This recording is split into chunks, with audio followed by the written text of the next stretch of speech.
مصعب بن عمیر کو گھر سے نکال دیا چچا نے، اور برہنہ کر کے نکالا ہے کم وقت نے، اس لیے کہ باپ مر گیا تھا، بہت دولت چھوڑ گیا تھا، ماں نے بڑے ناز و نام میں پالا تھا، کہتے 200 درہم کا جوڑا اس کا بن کر آتا تھا شام سے، جیسے کبھی ہم کہتے تھے کہ پنڈت نہرو کے کپڑے جو ہے پیرس سے سی کر آتے ہیں، اور جہاں سے گزر جاتا تھا مصعب اتنا اس نے لگایا ہوتا تھا عطر کے پوری گلی جو ہے وہ خوشبو سے جو ہے بھر جاتی تھی۔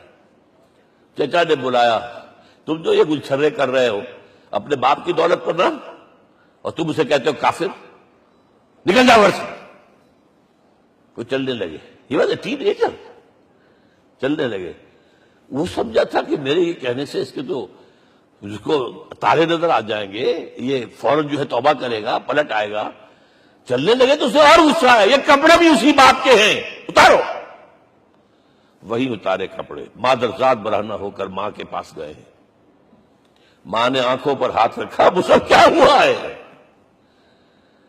فرمایا امی میں موحد ہو گیا ہوں، یہ ہے توحید۔ اور اب جا کر حضور کے دامن میں بیت ارقم میں اب ہمہ وقت کارکن ہے، قرآن اتر رہا ہے، پڑھ رہے ہیں، سمجھ رہے ہیں، قرآن اتر رہا ہے، یاد کر رہے ہیں، یاد کر رہے ہیں۔ اور اس کے بعد جب کہا تھا مدینے والوں نے بیعت عقبہ اولیٰ پر کہ حضور ہمارے سے آپ کی ملاقات تو سال کے بعد ہی ہوگی، درمیان میں تو آپ کو معلوم ہے خونریزی ہے، کوئی قافلہ بچ کے نہیں آ سکتا، تو اب آپ ہمیں کوئی اپنا شاگرد دیجئے۔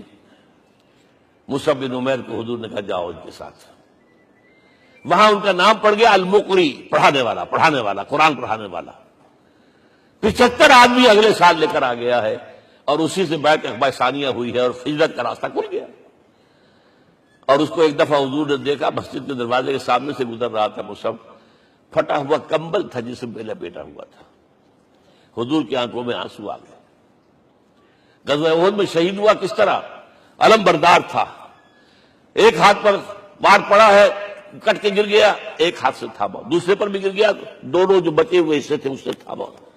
پھر جب ختم ہو گئے، اس کے بعد جو ہے جب دفن کر رہے تھے تو حضور کے سامنے پرابلم لایا گیا۔ مصعب کے جسم پر تو کوئی کپڑا ہی نہیں تھا سوائے ایک چادر کی، ایک دھوتی، اللہ اللہ خیر اللہ۔ اور شہید کا کفن ہوتا ہے اس کا اپنا لباس۔ حضور وہ اتنا چھوٹی ہے وہ چادر کہ پاؤں ڈھانپتے ہیں تو سر کھل جاتا ہے، سر ڈھانپتے ہیں تو پاؤں کھل جاتے ہیں۔